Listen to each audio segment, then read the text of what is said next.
हर हर महादेव। तब क्या हुआ जब भगवान ने अपने भक्त की परीक्षा ली।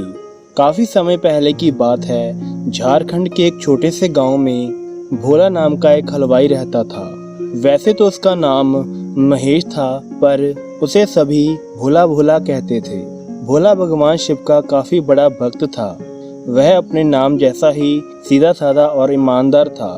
उसके घर में उसकी पत्नी रमा और बेटा सुरेश रहता था। भोला हर सुबह उठकर घर में ही मिठाइयाँ तैयार करता था और फिर कुछ मिठाइयाँ लेकर वह शिव मंदिर में जाकर भोलेनाथ को भोग लगाता था और इसके बाद ही अपनी दुकान को खोलता था। भोला हलवाई का स्वभाव काफ़ी अच्छा था। वह जब भी दुकान खोलता था तो उसकी दुकान में लोगों की लाइनें लग जाती थी। उसकी मिठाइयाँ हाथों हाथ बिक जाती थी। अगर किसी के पास देने के लिए पैसे कम होते थे तो फिर भी वो उन्हें पूरी मिठाई देता था।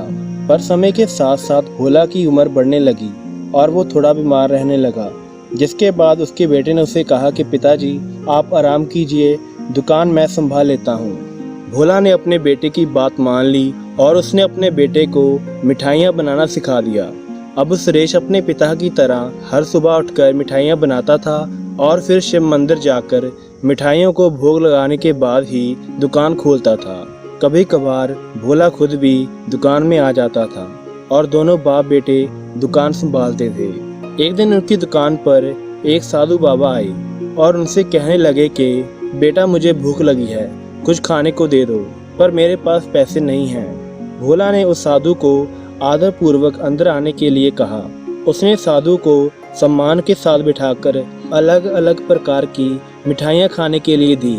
साधु ने वो मिठाई खाकर कहा कि मुझे और भी भूख लगी है।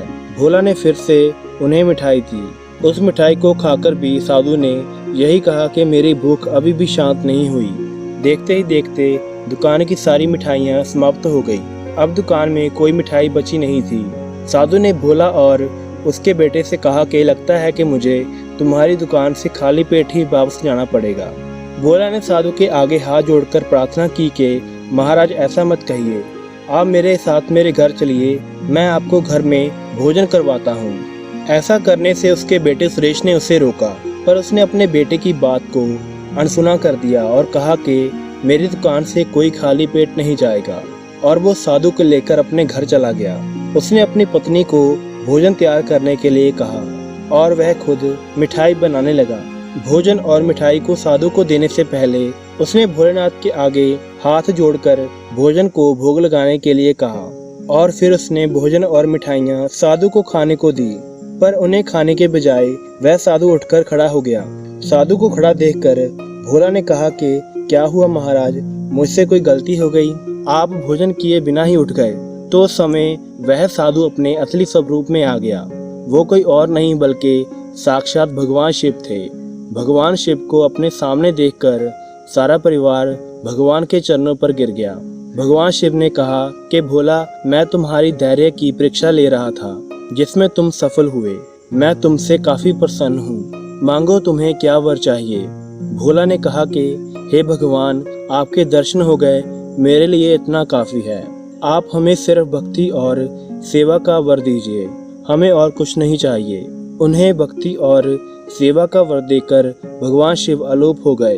तो दोस्तों, ना जाने भगवान किस रूप में हमारी परीक्षा लेने के लिए आ सकते हैं, इसलिए हमें हमेशा दूसरों की मदद के लिए तैयार रहना चाहिए। हर हर महादेव।